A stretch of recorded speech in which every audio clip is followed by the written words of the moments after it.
time for a quick Devar Torah. And this week's Parsha Pinchas starts off with Pinchas getting a bracha from Hashem, the bracha of peace.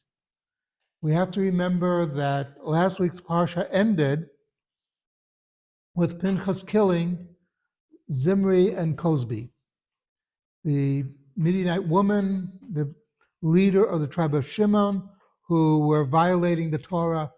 And by the way, they did it not just publicly. They did it in front of the Mishkan. Stop and think about the chutzpah. That's why when they were, nobody knew what to do. It was so out there, so much in your face, as it were, that literally everybody stopped. They didn't know what to do until Pinchas stood up and took action and killed them for what they did. I mean, stop and think, Moshe didn't know what to do. And then he was criticized afterwards. You should have waited. You should have gone to Beit Din. We should have had a trial and all this. And God is coming down saying, no. This is a case which was a clear and present danger to the people.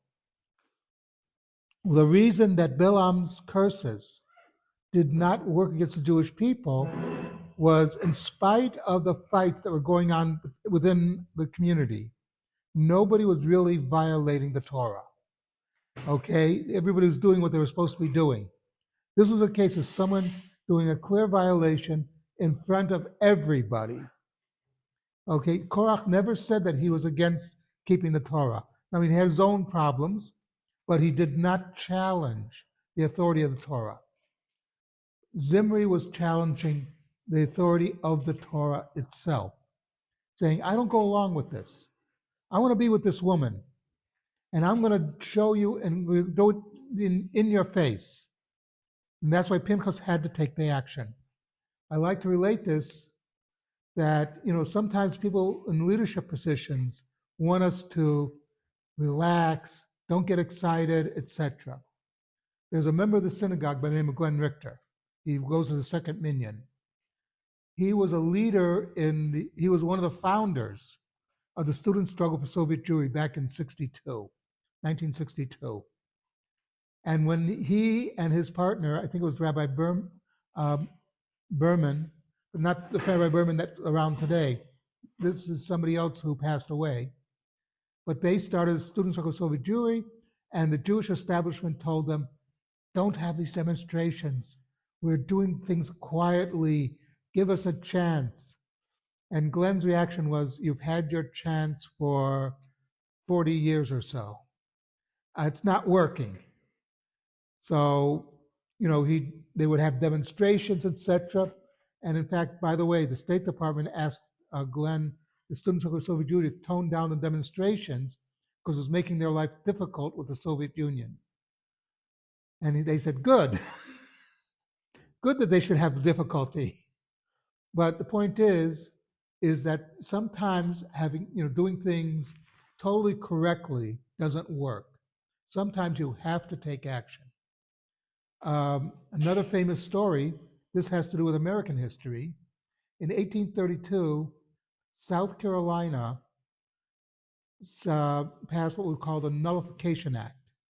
They nullified congressional laws in South Carolina. They would not listen to them, and they were threatening to secede from the Union, 1832. And by the way, the real issue was slavery, but that's a separate issue. But President Andrew Jackson, slave owner, informed the state of South Carolina that unless you rescind the Nullification Act, I will march down at the head of the army and hang every white male over the age of 21 in South Carolina. You know how long it took them to rescind that? Less than a day, because they realized he meant business. The point is that sometimes when people do something, you have to take a stand, whether we like it or not. And we might be disturbed by the stand we have to take, but we have to do it. Right? Okay. So this is why Pinchas gets the bracha of peace, the bracha of shalom. That because he was still disturbed because he did kill somebody, killed two people. So he needed that from God. That God said, no, what you did was the correct thing for this moment. And by the way, it was a one-off. We don't, you can't go around being this zealous among Jews. But it's something to think about.